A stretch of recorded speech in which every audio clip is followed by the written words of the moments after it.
Hello students, आप सभी का स्वागत है AKS लॉ क्लासेस में। आज हम फिर आपके लिए लेकर आए हैं न्यास, साम्य एवं वैश्वासिक संबंध के most important MCQ question part 10। इससे पहले हम पार्ट 1 से लेकर के पार्ट 9 तक अपलोड कर चुके हैं। उन्हें आप प्लेलिस्ट में जाकर ज़रूर देखें, और जिन्होंने अभी तक हमारे चैनल को सब्सक्राइब नहीं किया है तो सबसे पहले हमारे चैनल को सब्सक्राइब ज़रूर कर लें, जिससे आगे आने वाली वीडियो की नोटिफिकेशन आपके पास पहुँचती रहे। तो चलिए स्टार्ट करते हैं क्वेश्चन नंबर 229। इससे पहले हमने 228 तक क्वेश्चन कंप्लीट कर लिए हैं। अब ये पार्ट हमारे स्टार्ट हो रहा है 229 से। किसने कहा कि साम्य का उद्भव विधि की कठोरता को कम करने के लिए हुआ है? Option A Maitland, option B Hanbury, option C Oppenheim, option D Gray. तो अगर आपको इसका सही उत्तर पता है तो हमें कमेंट बॉक्स में जल्दी से बताएं। हम आपको 5 सेकंड का टाइम देते हैं। जो भी हम आपको मोस्ट इम्पोर्टेंट क्वेश्चन आपको बता रहे हैं, इसका आप रिवीजन करते जाएं। जल्दी बताइए इसका सही उत्तर क्या है। ऑप्शन ए है Maitland, option B Hanbury, option C Oppenheim, option D Gray. तो इसका सही उत्तर है ऑप्शन बी हैनबरी। उम्मीद है आपका सही उत्तर आया होगा कमेंट बॉक्स में। क्वेश्चन नंबर है 230। सही कथन चुनिए। ऑप्शन ए साम्य का उद्भव एवं विकास प्राचीन काल में हुआ। ऑप्शन बी साम्य का उद्भव एवं विकास मध्यकाल में हुआ। ऑप्शन सी साम्य का उद्भव एवं विकास मध्यकाल के पश्चात हुआ। ऑप्शन डी उपरोक्त में से कोई नहीं। तो अगर आपको इसका उत्तर पता है तो जल्दी से कमेंट बॉक्स में बताइए।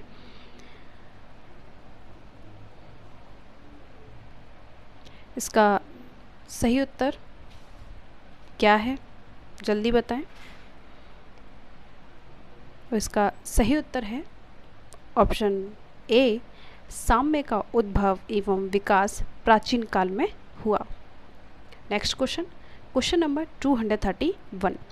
धोखा या कपट के अंतर्गत की गई संविदा होगी। ऑप्शन ए वैध, ऑप्शन बी अवैध, ऑप्शन सी शून्य, ऑप्शन डी शून्य करणीय। तो ये तो हम आपको कॉन्टैक्ट के MCQ क्वेश्चन में बता चुके हैं, तो ये आपको पता ही होगा। जल्दी से कमेंट बॉक्स में बताइए हमें। धोखा या कपट के अंतर्गत की गई संविदा होगी, क्या होगी? वैध होगी, अवैध होगी, शून्य होगी या शून्यकरणीय होगी? इसका सही उत्तर जल्दी बताइए। इसका सही उत्तर है ऑप्शन डी शून्यकरणीय। Next question, question number 232। विधि के अनुसार एक न्यासी का सह न्यासी के न्यास भंगिता पर क्या दायित्व है? ऑप्शन ए पूर्ण दायित्व, ऑप्शन बी अधूरा दायित्व, ऑप्शन सी कोई दायित्व नहीं, ऑप्शन डी उपरोक्त में से कोई नहीं। तो इसका सही उत्तर बताइए जल्दी। अगर आपको पता है, आपकी अच्छी तैयारी हो गई है ट्रस्ट सब्जेक्ट की।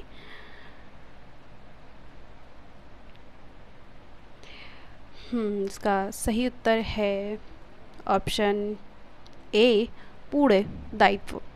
Next question, question number 233।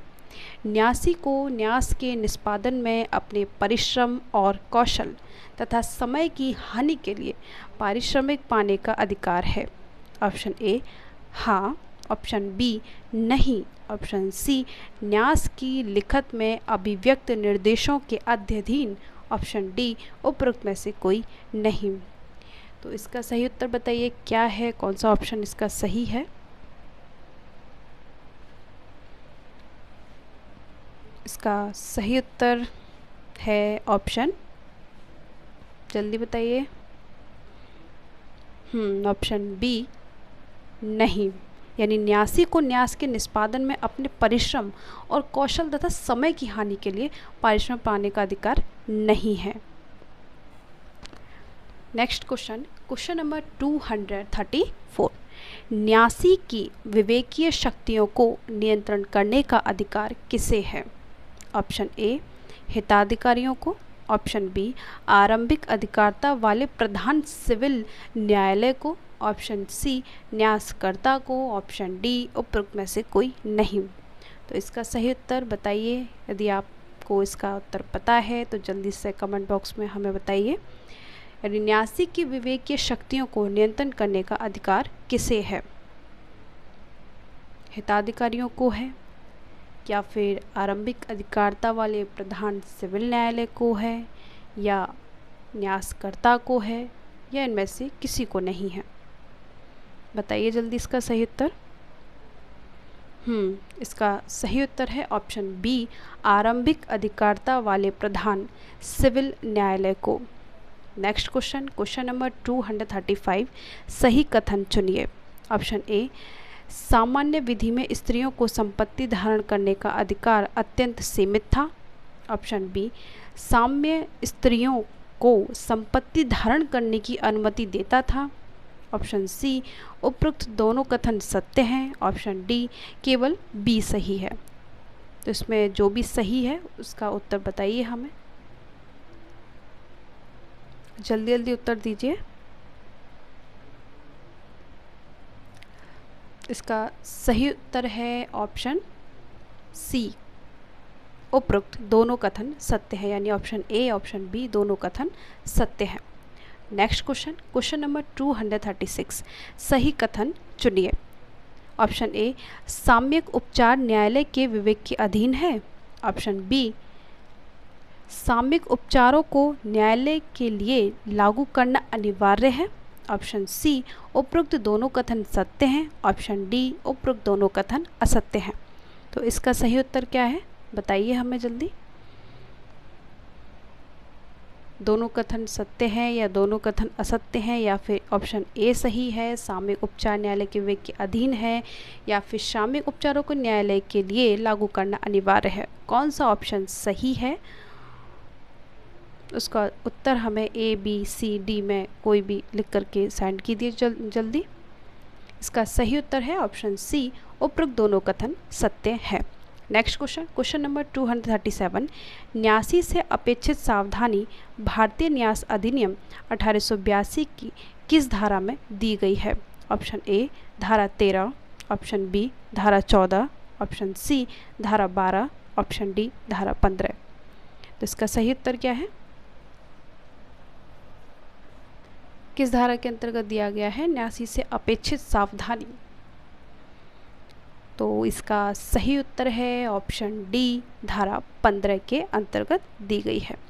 Next question, question number 238, साम्य दायित्व की पूर्ति का आशय अभ्यारोपित करता है नामक आधार सूत्र पर भारतीय न्यास अधिनियम का कौन सा प्रावधान आधारित है? ऑप्शन ए, धारा 92, ऑप्शन बी, धारा 93, ऑप्शन सी, धारा 82, ऑप्शन डी, धारा 52। कौन सा है इसका सही उत्तर? जल्दी बताइए कमेंट बॉक्स में। इसका सही उत्तर है ऑप्शन बी, धारा 93। क्वेश्चन नंबर 239, साम्य द्वारा भारतीय परिसीमा अधिनियम के प्रावधानों में परिवर्तन किया जा सकता है। ऑप्शन ए, वाद दायर करने की म्याद अवधि बढ़ाई जा सकती है। ऑप्शन बी, अपील दायर करने की म्याद अवधि बढ़ाई जा सकती है।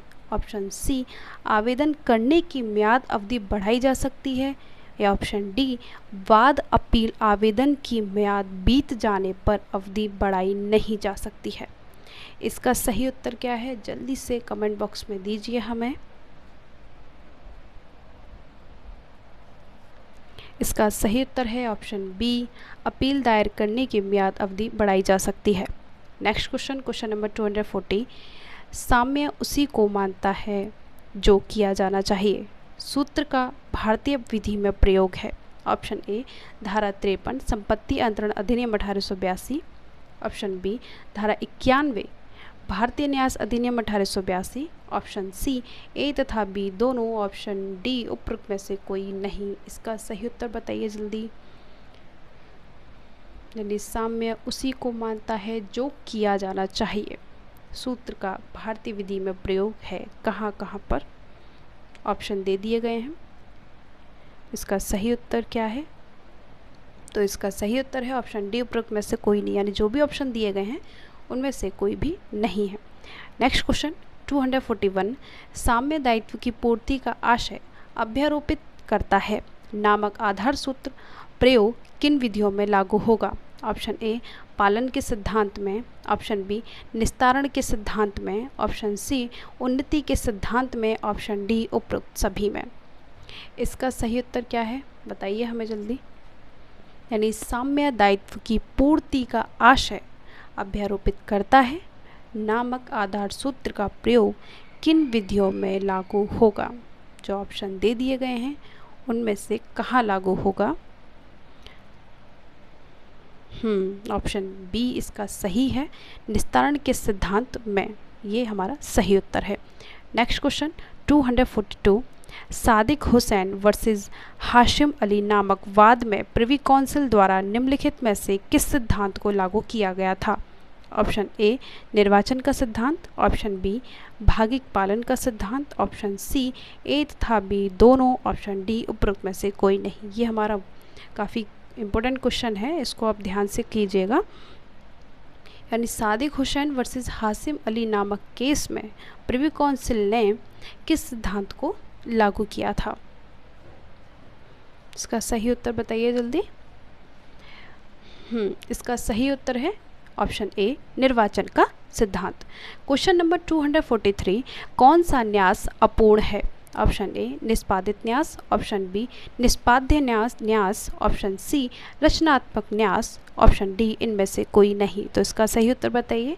ये तो आसान क्वेश्चन है, आपकी अगर ट्रस्ट इक्विटी की अच्छी तैयारी है तो आप इन क्वेश्चनों को आसानी से उत्तर दे सकते हैं। कौन सा न्यास अपूर्ण है? निष्पादित न्यास या निष्पाद्य न्यास, रचनात्मक न्यास या इनमें से कोई नहीं। तो इसका सही उत्तर है ऑप्शन बी निष्पाद्य न्यास। नेक्स्ट क्वेश्चन नंबर 244 बाध्यताधारी के होते हैं। ऑप्शन ए 1 हमें दिया गया कर्तव्य, 2 दायित्व, 3 निर्योग्यताएं।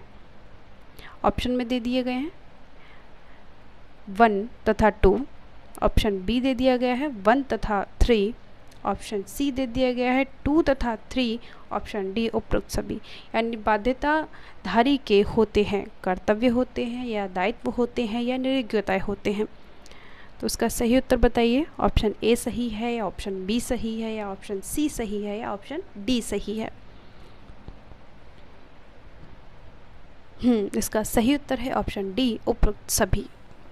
क्वेश्चन नंबर 245 भारतीय न्यास अधिनियम की धारा 60 के अंतर्गत कौन उचित व्यक्ति होगा? ध्यान से पढ़िएगा। भारतीय न्यास अधिनियम की धारा 60 है, उसके अंतर्गत कौन उचित व्यक्ति होगा? ऑप्शन ए दिया गया है विवाहित स्त्री, ऑप्शन बी दिया गया है विदेश में आदिवासी व्यक्ति, ऑप्शन सी दिवालिया की परिस्थितियों वाला व्यक्ति, ऑप्शन डी इनमें से कोई नहीं। तो इसका सही उत्तर जल्दी से हमें कमेंट बॉक्स में दीजिए। कौन सा ऑप्शन सही होगा?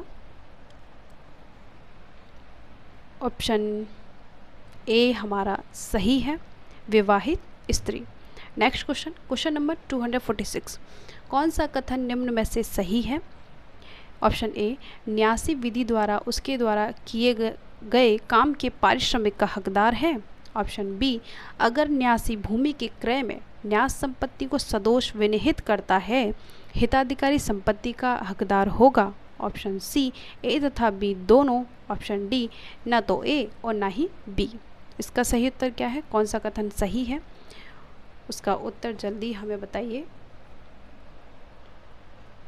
ऑप्शन ए सही है या ऑप्शन बी सही है या फिर ए और बी दोनों सही हैं या फिर ना तो ए सही है और ना ही बी सही है? इसका ऑप्शन बी सही है। अगर न्यासी भूमि के क्रय में न्यास संपत्ति को सदोष विनिहित करता है हिताधिकारी संपत्ति का हकदार होगा। नेक्स्ट क्वेश्चन 247 संपत्ति अंतरण अधिनियम 1882 के तहत चुनाव के सिद्धांत की आधारशिला यह है कि एक व्यक्ति किसी लिखित का लाभ ले रहा है तो उसे ऑप्शन ए भार भी वहन करना चाहिए, ऑप्शन बी भार वहन नहीं करना चाहिए, ऑप्शन सी भार चुनाव का विषय नहीं है, ऑप्शन डी उपरोक्त में से कोई नहीं। इसका कौन सा सही उत्तर है? जल्दी से बताइए हमें। ऑप्शन ए सही है, ऑप्शन बी सही है, ऑप्शन सी सही है, या फिर कोई भी नहीं। उत्तर देने में इतना टाइम नहीं लगता, जल्दी से टाइप कीजिए, सेंड कीजिए हमें। इसका सही उत्तर है ऑप्शन, कौन सा है ऑप्शन? ऑप्शन ए, भार भी वहन करना चाहिए। Next question, question number 248। दो अधिकारों में से एक को चुनना जहां यह आशय हो कि दोनों का उपभोग आशयत नहीं था कहलाता है क्या? ऑप्शन ए, विचाराधीन न्याय का सिद्धांत, ऑप्शन बी, निर्वाचन का सिद्धांत, ऑप्शन सी, आंशिक पालन का सिद्धांत, ऑप्शन डी, विबंधन का सिद्धांत। इसका सही उत्तर क्या है? जल्दी से बताइए। यानी दो अधिकारों में से एक को चुनना जहां यह आशय हो कि दोनों का उपभोग आशयत नहीं था कहलाता है कौन सा सिद्धांत? ऑप्शन बी, निर्वाचन का सिद्धांत कहलाता है, यानी ऑप्शन बी हमारा सही उत्तर है। Next question 249। असम्यक असर के प्रयोग से उठाया गया लाभ भारतीय न्यास अधिनियम 1882 की किस धारा में दिया गया है? ऑप्शन ए, धारा 86, ऑप्शन बी, धारा 87, ऑप्शन सी, धारा 88, ऑप्शन डी, धारा 89, यानी 89। तो इसका सही उत्तर क्या है वो हमें जल्दी से कमेंट बॉक्स में दीजिए।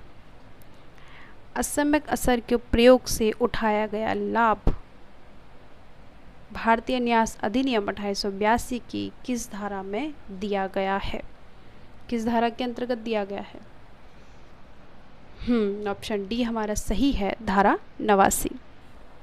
Question number 250। भारतीय न्यास अधिनियम 1882 की किस धारा के अंतर्गत बाध्यताधारी के कर्तव्य, दायित्व और योग्यताओं संबंधी उपबंध दिए गए हैं? किस धारा के अंतर्गत? पढ़ लीजिए जल्दी से और फिर तुरंत उत्तर दीजिएगा हमें। ऑप्शन ए दिया गया है धारा 94, ऑप्शन बी दिया गया है धारा 95, ऑप्शन सी दिया गया है धारा 96, ऑप्शन डी दिया गया है धारा 90। तो इसका सही उत्तर क्या है जल्दी से बताइए हमें।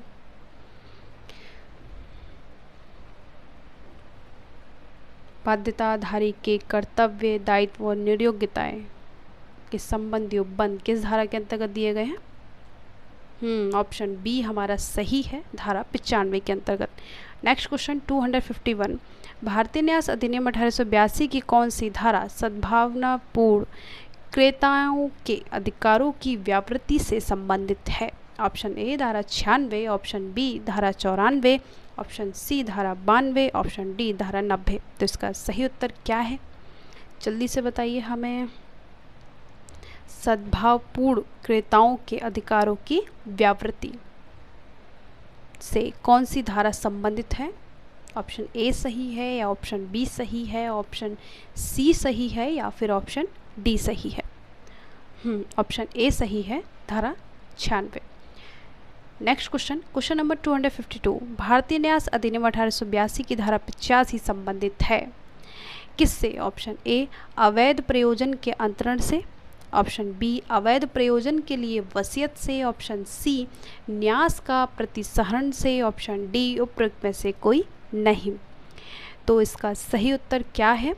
धारा 85 किससे संबंधित है जल्दी से बताइए। नहीं पता तो बुक निकालिए, उसमें देखिए सेक्शन 85, उसके बाद हमें जल्दी से उत्तर दीजिए। ऑप्शन ए सही है, ऑप्शन बी, ऑप्शन सी, या ऑप्शन डी? इसका सही उत्तर है ऑप्शन बी, अवैध प्रयोजनों के लिए वसीयत से। Next question 253। भारतीय न्यास अधिनियम 1882 की धारा 88 संबंधित है किससे? ऑप्शन ए, ऋणी का लेनदार का प्रतिनिधि बन जाना से, ऑप्शन बी, अवैध प्रयोजनों के लिए वसीयत से, ऑप्शन सी, वैश्वासिक द्वारा उठाया गया लाभ से, ऑप्शन डी, उपरोक्त सभी से।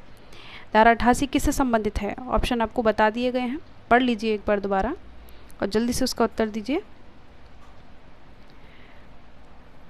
कौन सा ऑप्शन सही है हमारा? ऑप्शन ए सही है, या ऑप्शन बी है, या ऑप्शन सी है, या ऑप्शन डी है? कौन सा सही है? धारा 88 किससे संबंधित है? ऑप्शन सी हमारा सही है, वैश्वासिक द्वारा उठाया गया लाभ से धारा 88 संबंधित है। नेक्स्ट क्वेश्चन नंबर 254, भारतीय न्यास अधिनियम 1882 की किस धारा में न्यासी का निष्पक्ष रहना बताया गया है? ऑप्शन दे दिए गए हैं। ऑप्शन ए हमारा धारा 14, ऑप्शन बी धारा 15, ऑप्शन सी धारा 16, ऑप्शन डी धारा 17। तो इसका सही उत्तर क्या है, जल्दी से कमेंट बॉक्स में बताइए। न्यासी का निष्पक्ष रहना किस धारा के अंतर्गत बताया गया है? जल्दी बताइए। एग्ज़ाम के लिए आप अच्छी तैयारी तो कर रहे हैं ना, तो इसका उत्तर आपको पता होना चाहिए। ऑप्शन डी हमारा सही है, धारा 17। क्वेश्चन नंबर 255, भारतीय न्यास अधिनियम 1882 की धारा 6 संबंधित है। ऑप्शन ए हस्तांतरण की शक्ति से, ऑप्शन बी न्यास का सृजन से, ऑप्शन सी निर्वचन खंड से, ऑप्शन डी कौन न्यासी हो सकेगा से। धारा 6 किससे संबंधित है बताइए जल्दी। नहीं तो बुक उठाइए, उसमें देखिए, सेक्शन 6 निकालिए, उसके अंतर्गत क्या दिया गया है, आपको सही उत्तर मिल जाएगा। और अगर आपकी तैयारी अच्छी हो चुकी है तो बिना देखे ही सही उत्तर हमें बताइए। कौन सा ऑप्शन सही है? ए सही है, बी सही है, सी है या फिर डी? इसका ऑप्शन बी सही उत्तर है, न्यास का सृजन से, यानी धारा 6 जो है वो न्यास का सृजन से संबंधित है। नेक्स्ट क्वेश्चन 256, अधिनियम मितियों का निरसन भारतीय न्यास अधिनियम 1882 की किस धारा में दिया गया है? ऑप्शन ए धारा 2, ऑप्शन बी धारा 3, ऑप्शन सी धारा 4, ऑप्शन डी धारा 5। इसका सही उत्तर क्या है जल्दी बताइए हमें। अधिनियमितियों का निरसन किस धारा के अंतर्गत दिया गया है भारतीय न्यास अधिनियम में? धारा 2 में दिया गया है, या फिर धारा 3 में दिया गया है, या धारा 4 में दिया गया है, या फिर धारा 5 में दिया गया है? जल्दी उत्तर दीजिए। इसका सही उत्तर है ऑप्शन ए धारा 2। नेक्स्ट क्वेश्चन 257, लाभप्रद हित भारतीय न्यास अधिनियम की किस धारा में दिया गया है? ऑप्शन ए धारा 2, ऑप्शन बी धारा 3, ऑप्शन सी धारा 4, ऑप्शन डी धारा 5। तो इसका सही उत्तर क्या है? ये तो छोटा सा क्वेश्चन है, आपको पता ही होगा। ये जो भी सेक्शन दिए गए स्टार्टिंग के सेक्शन हैं, ये तो आपको याद ही होने चाहिए। लाभप्रद हित किस धारा में दिया गया है? कौन सा ऑप्शन सही है जल्दी बताइए। इजी क्वेश्चन है, ऑप्शन बी सही उत्तर है, धारा 3। ठीक है, नेक्स्ट क्वेश्चन है 258, भारतीय न्यास अधिनियम 1882 की कौन सी धारा विनिश्वर संपत्ति का संपरिवर्तन से संबंधित है? ऑप्शन ए धारा 14, ऑप्शन बी धारा 15, ऑप्शन सी धारा 16 और ऑप्शन डी धारा 17। कौन सा उत्तर सही है? विनिश्वर संपत्ति का संपरिवर्तन से कौन सी धारा संबंधित है? ऑप्शन ए सही है, ऑप्शन बी, ऑप्शन सी या फिर ऑप्शन डी? जल्दी बताइए। ऑप्शन सी इसका सही उत्तर है, धारा 16। नेक्स्ट क्वेश्चन 259, भारतीय न्यास अधिनियम 1882 की धारा 4 संबंधित है किससे? ऑप्शन ए विधिपूर्ण प्रयोजन से, ऑप्शन बी लाभप्रद से, ऑप्शन सी लेखा और जानकारी से, ऑप्शन डी उपरोक्त में से कोई नहीं। इसका सही उत्तर क्या है जल्दी बताइए। बस जो मैं साथ में पढ़ती हूँ उसको साथ साथ जल्दी जल्दी पढ़ते जाइए और उसका उत्तर जल्दी से हमें देते जाइए। इसी तरीके से क्वेश्चन करने से आपको अच्छे से तैयारी हो जाएगी एग्ज़ाम की, और जो उनकी तैयारी हो चुकी है उनका अच्छे से रिवीजन हो जाएगा। तो कौन सा उत्तर सही है? ऑप्शन सही है हमारा ऑप्शन ए विधिपूर्ण प्रयोजन से, यानी धारा 4 संबंधित है किससे? विधिपूर्ण प्रयोजन से, यानी ए ऑप्शन हमारा सही है। नेक्स्ट क्वेश्चन 260, भारतीय न्यास अधिनियम 1882 की किस धारा में न्यास के निष्पादन के लिए वाद लाने का अधिकार दिया गया है? ऑप्शन ए धारा 56, ऑप्शन बी धारा 57, ऑप्शन सी धारा 58, ऑप्शन डी धारा 59। कौन सा उत्तर सही है? न्यास के निष्पादन के लिए वाद लाने का अधिकार किसके अंतर्गत दिया गया है? जल्दी बताइए। ऑप्शन ए सही है, ऑप्शन बी सही है, या फिर ऑप्शन सी सही है, या फिर ऑप्शन डी सही है? ऑप्शन डी हमारा सही उत्तर है, धारा 59। यानी न्यास के निष्पादन के लिए वाद लाने का अधिकार दिया गया है किसके अंतर्गत? धारा 59 के अंतर्गत, यानी ऑप्शन डी हमारा सही उत्तर है। इसी तरीके से हमने आपके न्यास, साम्य एवं वैश्वासिक संबंध के टोटल 260 क्वेश्चन को सॉल्व करा दिया है। काफ़ी क्वेश्चन सॉल्व करा दिए हैं आपके, इनमें से आपके एग्ज़ाम के लिए आ ही जाएंगे, हमें ऐसी उम्मीद है। और आप ट्रस्ट एंड इक्विटी के जितने भी हमने पार्ट अपलोड किए हैं उनका प्लेलिस्ट में जाकर के सारे वीडियो देखिए, जिससे कि आपका अच्छे से रिवीजन हो जाए और एग्ज़ाम में आपके अच्छे नंबर आ सकें। तो आगे भी हम इसकी वीडियो लाते रहेंगे। उम्मीद है आपको ये वीडियो ज़रूर पसंद आई होगी। आप हमारे चैनल को ज़्यादा से ज़्यादा लाइक करें, शेयर करें, सब्सक्राइब करें और अपने दोस्तों को भी शेयर करें, जिससे वो भी इसका लाभ उठा सकें। Okay, thank you so much.